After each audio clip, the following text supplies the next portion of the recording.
পুথিমাৰী তথা ডিমৌ অঞ্চলৰ ৰাইজৰ লগত আলোচনা কৰি যথেষ্ট ভাল লাগিলে।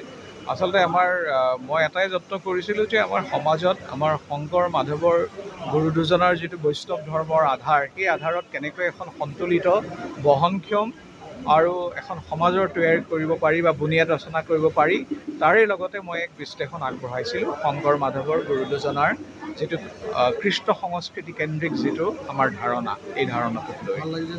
আজি বিশেষকৈ আমাৰ এই পুথিমাৰী অঞ্চলটো ডিমৌ তথা শিঙিমাৰী এই গোটেই ৰঙিয়াৰ অঞ্চলটোত আমাৰ স্থানীয় লোকসকলে বা পুথিমাৰী কলেজে এক অনবদ্য ভূমিকা পালন কৰি আহিছে। বিশেষকৈ বৌদ্ধিক বিকাশৰ ক্ষেত্ৰত এই অঞ্চলটোৰ অৱদান অসমৰ জগতলৈ যথেষ্ট ব্যাপক আৰু ব্যাপ্ত।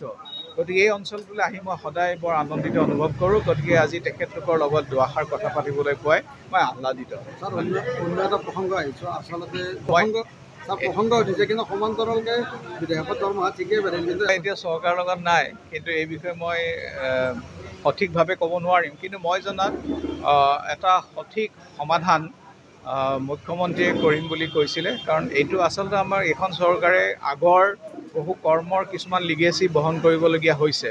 গতিকে আপুনি যদি মন কৰে পৰ্যায়ক্ৰমে বিভিন্নজনৰ ৰেগুলাৰাইজেশ্যন চৰকাৰে কৰি আছে, আৰু ইতিমধ্যে অসমত আপোনাৰ যদি স্কুলত চাই 2 লাখ আমাৰ 35,000মান শিক্ষক আছে, আৰু প্ৰায় 25-30 হাজাৰমান আপোনাৰ অনা শিক্ষক কৰ্মচাৰী আছে।